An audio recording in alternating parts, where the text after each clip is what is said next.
Assalamualaikum warahmatullahi wabarakatuh. Baik, kembali lagi dengan saya, channel Ilham underscore Ilrafif spasi 453. Sebelum kita masuk lanjut, itu dukung saya dengan cara di subscribe channel ini, dan juga jika menyukai konten ini silahkan di like guys, dukung agar saya terus subscribe dari kalian untuk mendukung saya agar lebih semangat lagi berkarya untuk mengembangkan ide-ide kreatif. Baik, lanjut.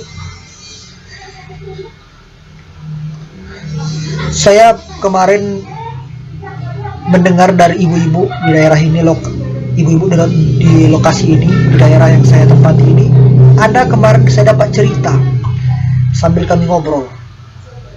Ada ceritanya gini, seorang suami istri yang sudah sah secara agama menikah. Arti sah apa? Secara agama sudah sah, sekarang sudah akad.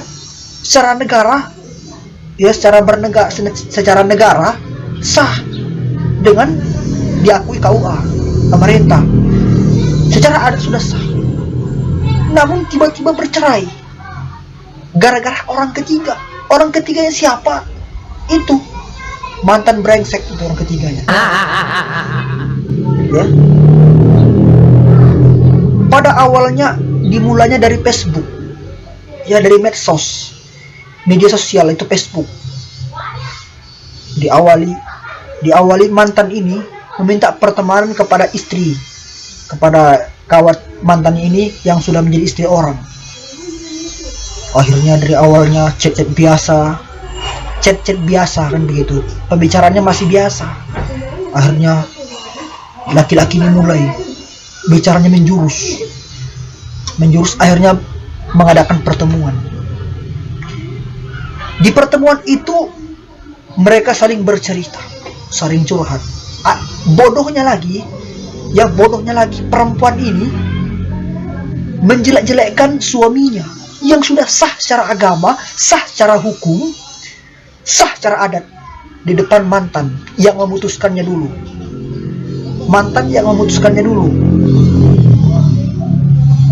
Karena apa mantan memutuskannya dulu? Dengan cara selingkuh mantan ini, meninggalkannya. Tapi masih diharapkan balik. Aturan yang mesti dilakukan oleh dia adalah pertahankan pernikahan itu, pertahankan perkawinan itu, lupakan mantan, hargai hukum negara, ya, hargai hukum agama, hargai hukum negara, hargai hukum adat, yaitu pernikahan.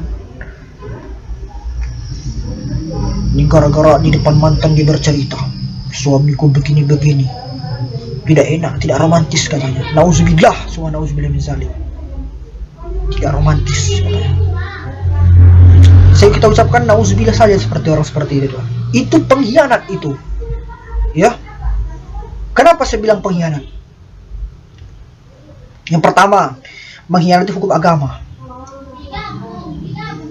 Artinya sudah menikah selingkuh lagi. Yang kedua, mengkhianati hukum negara, itu KUA. Yang ketiga, hukum adat dikhianati. Malahan dia tidur berdua. Nauzubillah, semua nauzubillah zalik. Sudah menjadi istri orang, tidur berdua sama mantan. Yang mantan yang sampai sekarang belum laku-laku. Rasain loh. Mantan sudah brengsek namanya itu, ya. Kalau nggak laku, kejar yang lama. Tidak peduli aku yang lama sudah menikah atau tidak. Lagi siapa yang mau sama laki-laki seperti itu? Kerjanya apa, gonta-ganti pasangan? Siapa yang mau? Begitu. Taunya mencari kesenangan, taunya kan siapa yang mau? Ada yang mau, perempuan bodoh barangkali yang mau orang seperti itu, yang gak ada prinsip hidupnya, yang tidak ada kesetiaan padanya. Taunya pacaran tapi tak mau menikah. Dia nggak laku-laku lah sampai sekarang. Kalau mantan sudah berderet, termasuk perempuan yang disebabkannya cerai begitu dari suaminya. Artinya lama kelamaan akhirnya hubungan mereka sudah semakin dekat. Dan si perempuan itu tadi sudah lagi tidak memperdulikan suaminya yang sudah bekerja. Yang sudah bekerja dari pagi siang malam, bahkan rela lembur deminya, demi mencapai kebutuhannya. Rela lembur untuk kebutuhannya. Tapi malah selingkuh dia sama mantan yang brengsek itu. Iya. Suami sudah bekerja di kantor, bahkan suaminya rela HP-nya dikontrol oleh istrinya, seluruh teknologi dikontrol istrinya, rela HP-nya diperiksa oleh istrinya, rela dipasang istrinya mata-mata untuk melihat apanya. Namun ternyata dia perempuan tidak tahu diri, perempuan yang mengkhianati 3 hukum. Itu hukum agama dia hianati, itu pernikahan. Sudah hukum negara juga dia hianati, yaitu tuh hukum adat juga dia hianati.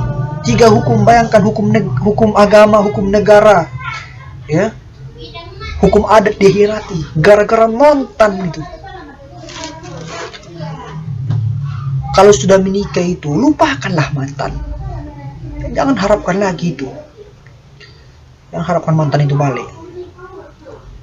Ini mantan masih diharapkan, Pak. Akhirnya gara-gara mantan rusak akhir hubungan mereka. Tak lama kemudian diketahui oleh suaminya, dan suaminya mengatakan, suaminya marah-marah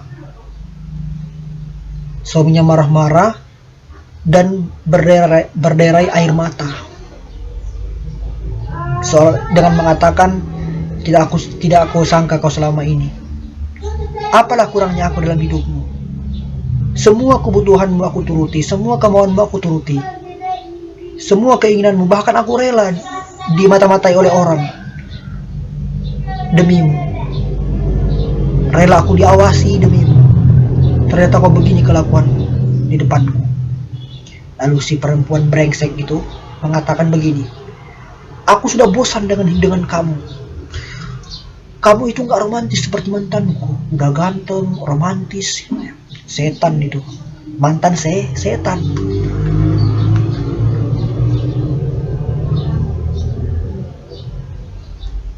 Akhirnya setelah itu, istrinya pun minta gugat cerai. Akhirnya mereka bercerai. Adapun pelajaran yang kita ambil dari situ, yang perlu kita petik, ya, kalau sudah menikah, itu mantan lupakan, sampah itu, lupakan itu, sudah menikah. Dan pertahankan hubungan pernikahan yang diikat oleh 3 hukum, ya. Pertahankan hubungan pernikahan yang diikat oleh 3 hukum. Yang pertama hukum agama, sudah pasti. Hukum negara, sudah pasti, itu melalui KUA, itu kan diakui negara. Hukum adat sudah pasti, itu diakui adat. Pertahankan yang 3 hukum, jangan kejar hubungan yang tidak jelas. Pilih yang jelas, yang resmi, jangan pilih yang tidak resmi. Jangan ini enggak gara-gara mengejar dosa menjadi pengkhianat. Seperti tadi itu, kalau sudah menikah, lupakanlah mantan itu. Tak perlu dipikirkan itu. Sudah menikah.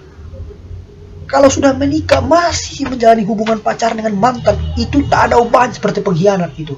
Sekian dari saya. Wassalamualaikum warahmatullahi wabarakatuh.